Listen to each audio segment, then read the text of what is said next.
Well, thank you all very much. It is great to be back in Ohio. We love Ohio. You remember Ohio? Oh, boy. It was supposed to be close. It wasn't close. And so wonderful to speak on the shores of the very magnificent Ohio River. We're here today to talk about rebuilding our nation's infrastructure. Isn't it about time? Spending money all over the world, except here. We don't spend our money here. We spend it all over. And we'll do it using American labor, American energy, American iron, aluminum, and steel.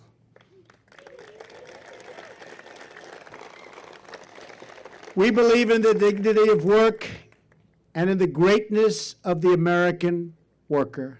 No worker like our American worker. I want to thank Secretary Perdue, Secretary Zinke, and Administrator Pruitt for joining us today. And you saw what we did with our great administrator. You saw what happened last week with the so-called Paris Accord. We will keep our nation so great and so strong, and we will never have outside forces telling us what to do and how to do it, believe me.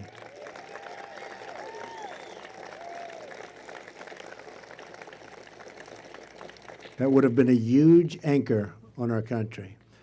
I'm also grateful that Governor Matt Bevin, his wife Glenna, and his family could be here, along with Lieutenant Governor Janine Hampton from Kentucky. Great place. Where's Janine?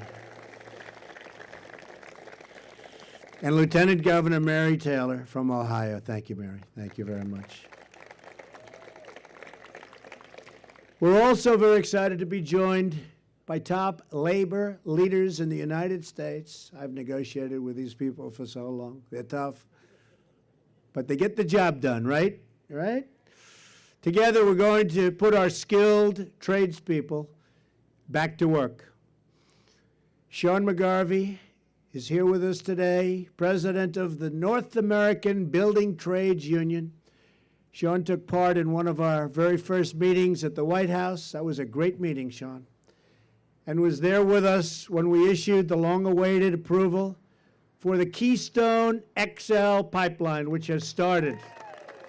After years and years of stagnation, they said that's never going to happen. We got it started. It's going to happen, and it's about 48,000 jobs. It's a big job. And that's just the beginning. We have many other things happening, including, as you know, the Dakota pipeline, also moving along and very rapidly. We will also welcome Eric Dean, president of the United Iron Workers, and Terry O'Sullivan of the Laborers International Union of North America. I will proudly say to you all today what I told you and told our labor unions 2 months ago in Washington.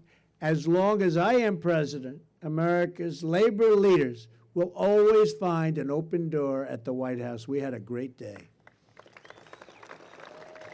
We love our workers. We're also pleased to be joined by executives from Marathon Petroleum, Bunge North America, CF Industries, Peabody Energy, Alliance Coal, AK Steel, Nucor Steel, Scott's, oh, you like that company, I guess. Scott's Miracle Grow, and many others who are ready to help us build the roads, the bridges, the tunnels, and the waterways of tomorrow. And they're currently working very hard. In fact, I brought a couple of the greatest builders in America, Steve Roth of Vornado, Richard Lefrak of Lefrak. Where are you guys? Come here, come here, come here. Come up here, Steve. These people aren't used to this. You know, they like to build. They don't know about this. Get up here, Richard. Two of the great builders of our country. Come here, Richard.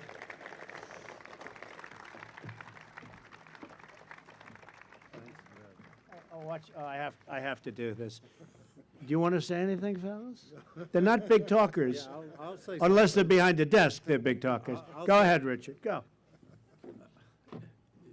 We're all fortunate to have the greatest builder in America, Donald J. Trump.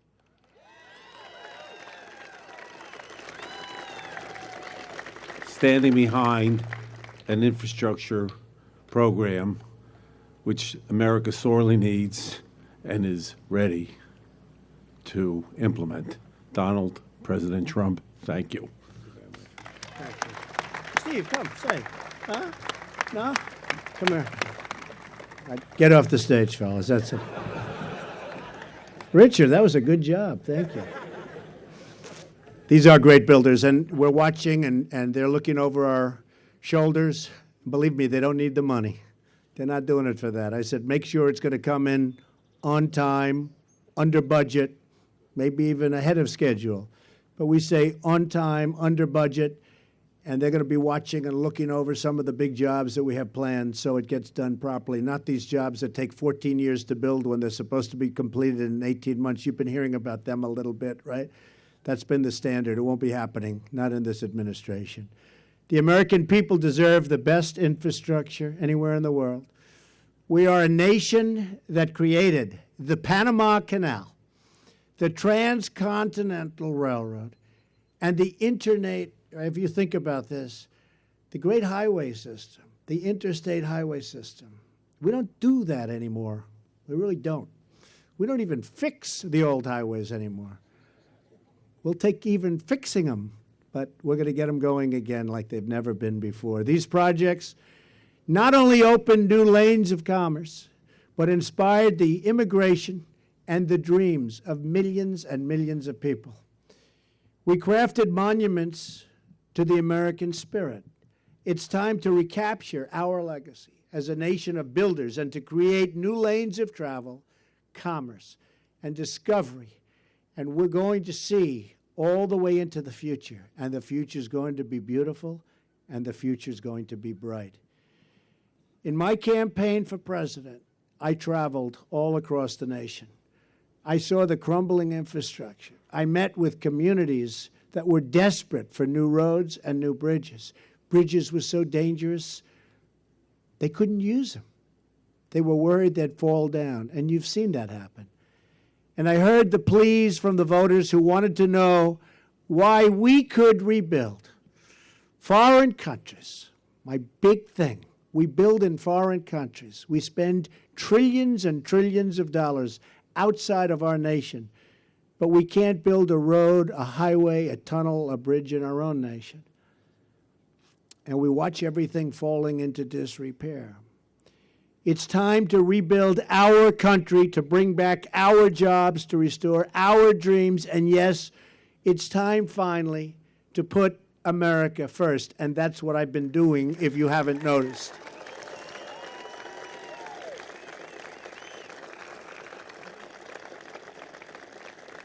While it's very early in the administration, I think everyone has noticed, right? We have noticed. The people are noticing like they've never noticed before. We're already making historic progress. Last month, unemployment fell to its lowest point in 16 years. Right now, thank you. Right now, more small businesses are planning to hire than at any point in the last decade. Last week, the stock market soared to record highs, highest ever, boosting the pensions, or your pensions and your retirement accounts, and those of hardworking Americans. I've just returned from a trip overseas that secured more than $350 billion of military and economic investments into the United States. That means millions of jobs.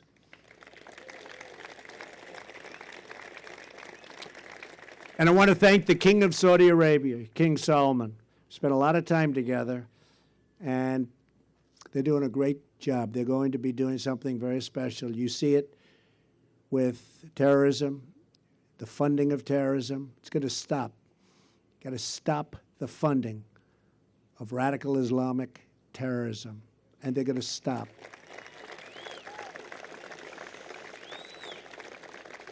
And they hosted over 50 all-Muslim countries. They said there's never been anything like it in our history. In the history of this world, there has never been anything like what took place 2 weeks ago in Saudi Arabia. And I'm very proud to be a part of it. And hopefully that can be the beginning of the end to this horrible, horrible situation that the world is suffering right now called terrorism. We're going to put an end to it, and we have to be very tough, and we have to be very smart, and we have to be very vigilant, and we're going to end it.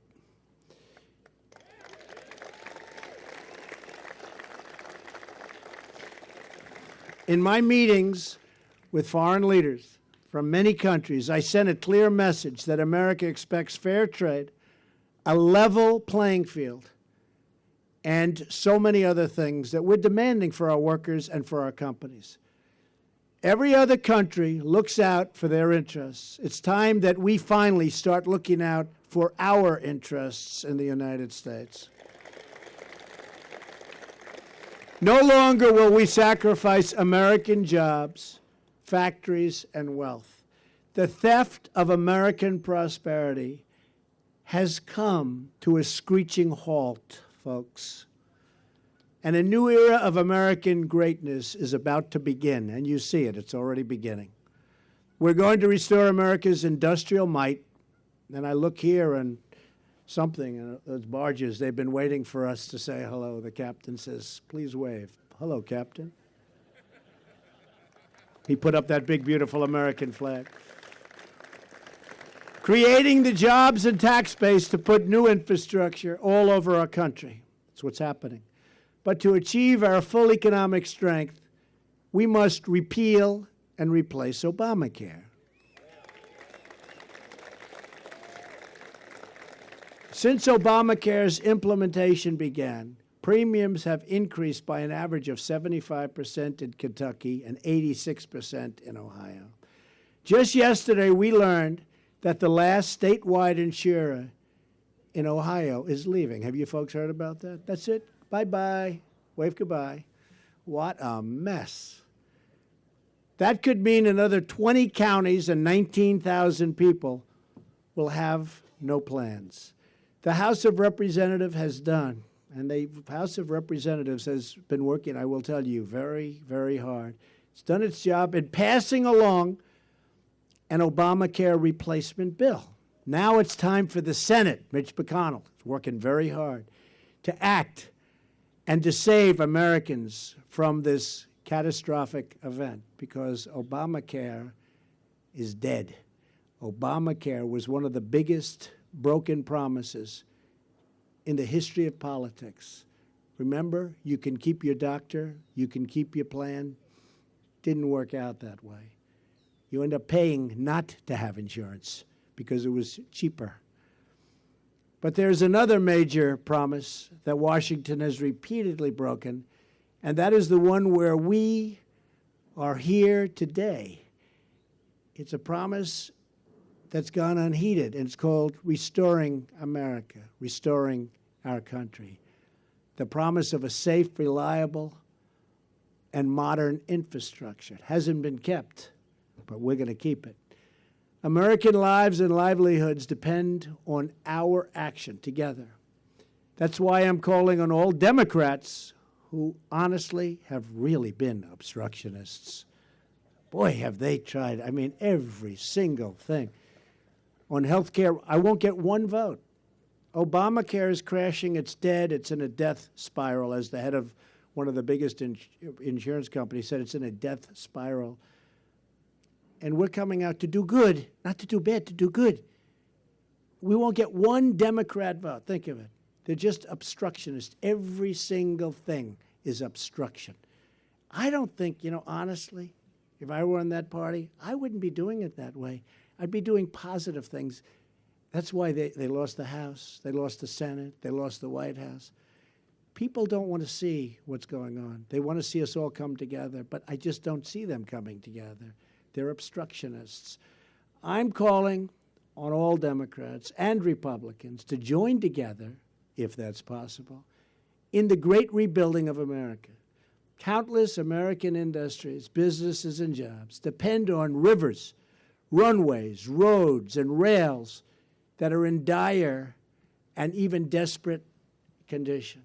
And millions of American families rely on their water and pipes and pumps that are on the verge of total failure and collapse. We are pleased to be joined today by representatives from many, many industries that depend on a truly critical component of our nation's infrastructure, the 12,000 miles of inland waterways. We have farmers, coal miners, and by the way, those coal miners are happy. Coal miners, oh, they like Trump. They like Trump. Same with steel workers and oil workers. We've taken those restrictions and those horrible regulations off your companies. We're going to have clean, beautiful air, clean, beautiful crystal water. But you're going to have your jobs also. You're going to have your jobs. Maybe more than ever before. So I want to salute each of you for the work that you've done, and maybe more importantly, for the work that you're about to do, because it's going to be a beautiful thing. You watch. These citizens know firsthand that the rivers, like the beautiful Ohio River, carry the lifeblood of our heartland. In fact, I'm very proud that behind us today are those 12 barges. Look at this, West Virginia. Do we love West Virginia? West Virginia. They're filled with West Virginia coal. And you know, next week, we're opening a big coal mine. You know about that. One in Pennsylvania. It's actually a new mine. That hadn't happened in a long time, folks. But we're putting the people and we're putting the miners back to work. The contents of just one 9-barge towboat, like the one behind me, carries the equivalent of 1,000 semi-tractor trailers. People don't realize it. People don't realize it, but they do now. Roughly 60% of United States grain exports travel down these waterways to the Gulf. More than half of all the American steel is produced within 250 miles of where we're standing right now, and its production depends on the inland waterway system. And wait till you see what I'm going to do for steel and for your steel companies. We're going to stop the dumping and stop all of these wonderful other countries from coming in and killing our companies and our workers. You'll be seeing that very soon. The steel folks are going to be very happy. Up to 25% of the nation's energy cargo relies on these channels and the refineries along their shores. But these critical corridors of commerce depend on a dilapidated system of locks and dams that is more than half a century old. And their condition, as you know better than anybody, is in very, very bad shape. It continues to decay. Capital improvements of this system, which is so important, have been massively underfunded. And there's an $8.7 billion maintenance backlog that is only getting bigger and getting worse. Last December, up the Ohio River near Pittsburgh, one lock built more than 50 years ago had to be shut down for 5 days due to hydraulic failure. And you know what that means. 5 days means everything comes to a halt. We simply cannot tolerate a 5-day shutdown on a major thoroughfare for American coal, American oil, and American steel, which is going to get more and bigger. America must have the best, fastest, and most reliable infrastructure anywhere in the world. We cannot accept these conditions any longer. A few years ago, a gate broke from its hinges at the Markland Locks on the Ohio River in Kentucky. It took nearly 5 months to repair. Any of you know about that? Wasn't a pretty picture, right? Right? I don't think so. And in 2011, a massive section of canal wall collapsed near Chicago, delaying everything, and it seemed like forever. Great American businesses like Land O'Lakes, which is here today from Minnesota. Where are they? Stand up. That's good stuff. Come on, stand up. Good. It's good stuff. Fear that the lock and dam systems they rely on are no longer dependable. I am here with a message for you and for all of the great businesses that are gathered with us, and maybe more importantly, because that's what it's ultimately about, those businesses, workers. Together we will fix it.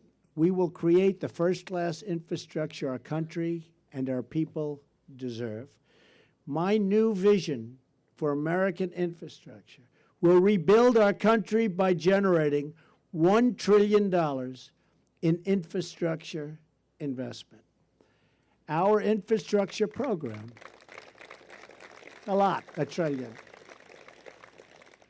You know, as of a few months ago, we spent $6 trillion in the Middle East, along with the death of so many incredible people, and along with all of the other problems that you've been watching every night on television and reading about in the papers. $6 trillion. And yet, if we want to fix a road, or we want to fix a school, or we want to make sure that a bridge doesn't collapse in our country, forgetting about even building new ones, we don't ever seem to have the money. Got to change, folks. It's got to change. Something wrong. Something wrong. Our infrastructure program will be based on forging new partnerships and demanding new accountability for every federal taxpayer dollar. Under this vision, the federal government will drastically reduce burdensome regulations, which we've already been doing. We have some more to go, but it's going rapidly. I think when people tell me, you know, we're doing the largest tax cut in history, people are more impressed with the fact that we've cut so many regulations. If they had their choice, which is hard to believe, nobody would have believed. So we're getting rid of the regulations, and we're massively streamlining the approvals and the permitting process. Already my administration has expedited environmental reviews and critical energy projects all across the country. They're getting approved so fast. Thousands and thousands of big jobs, big jobs. I don't mean individual jobs. I'm talking about project-type jobs. Thousands of them are being approved rapidly. And if they're not environmentally sound, they're not going to be approved. But we'll tell them you're not going to get approved. But thousands of jobs are being approved all over the United States. And I'm very proud of it. And Scott Pruitt has been right at the forefront, and he's done an amazing job.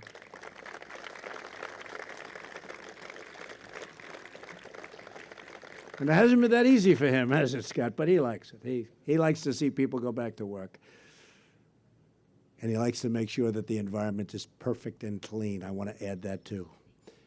I'm pleased to announce that the Dakota Access Pipeline, which I just mentioned, is now officially open for business, a $3.8 billion investment in American infrastructure that was stalled, and nobody thought any politician would have the guts to approve that final leg.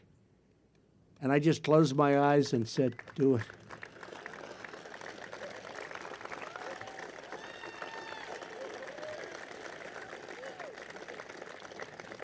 Think of it to a company standpoint. They build this massive pipeline going for miles, then they have to hook it up a little section, and they're stopped. And I said, that's not fair. And you know, when I approved it, it's up, it's running, it's beautiful, it's great. Everybody's happy, the sun is still shining, the water is clean. But you know, when I approved it, I thought I'd take a lot of heat, and I took none. Actually, none. People respected that I approved it. But I take so much heat for nonsense that it probably overrode. It probably overrode the other.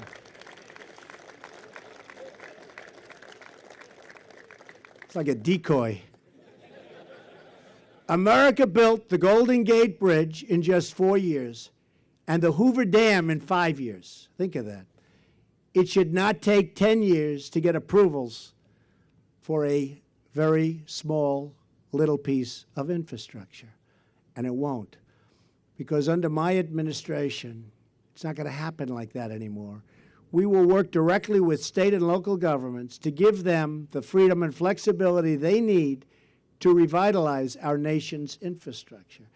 At least $200 billion of the $1 trillion plan will come from direct federal investment. Working with states, local governments, and private industry, we will ensure that these new federal funds are matched by significant additional dollars for maximum efficiency and accountability. We'll have people watching over each one of these jobs, and every penny will count to them. Taxpayers deserve the best results for their investment, and I will ensure that this is what they get. The last administration passed a stimulus package, of which only a tiny 7% went to infrastructure, and much of that was just wasted money. You folks up front, you know what I'm talking about. The great infrastructure plan, nobody saw any money. Remember shovel ready, right? Shovel ready wasn't shovel ready. That I can tell you. We're not going to repeat that mistake. That's not going to happen again. Instead, our plan will help states and local governments prioritize their most pressing infrastructure needs, building transformative projects that create a flood of wealth and opportunity to benefit every part of our country, especially rural America. The companies here today are prepared to work with us, and these are great companies today. And you're going to work with us to make sure the right infrastructure gets built and funded quickly, and it's going to be in the right location. Everything about it is going to be right. Businesses like these are ready to invest and create in jobs, but we have been waiting for a responsible partner in the federal government. You've been waiting for a long time. Now you have one.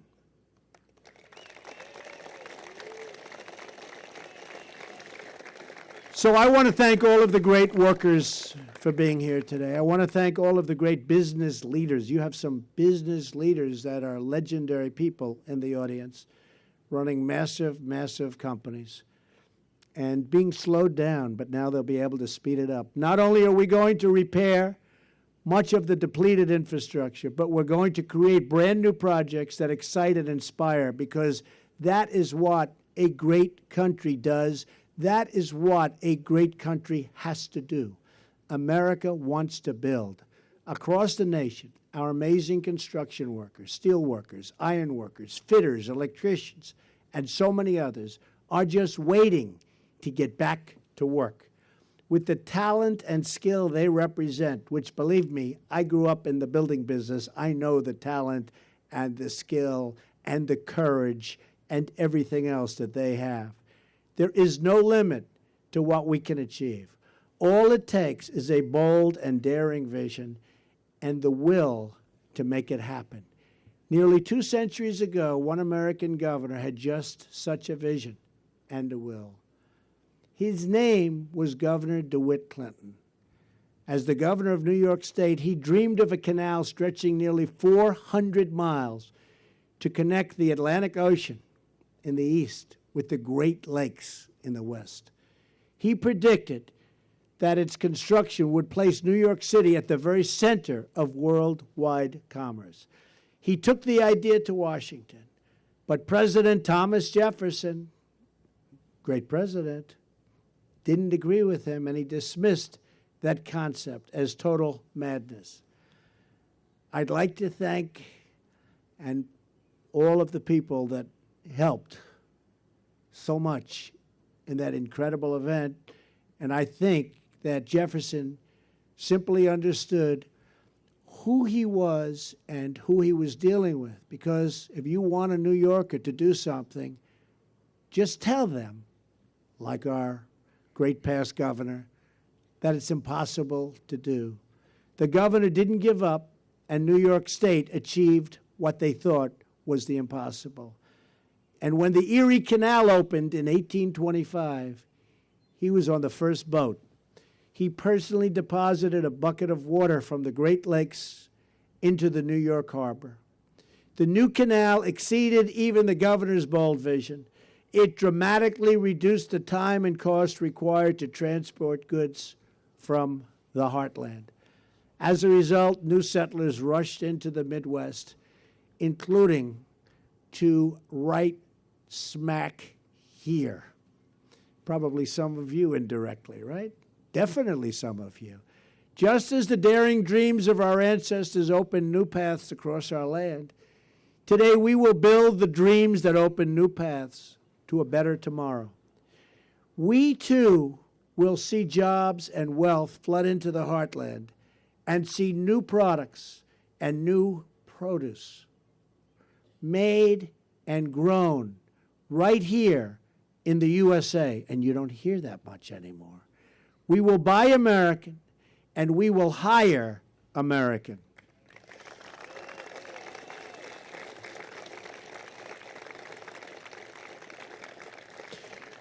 We will not, so importantly, be content to let our nation become a museum of former glories.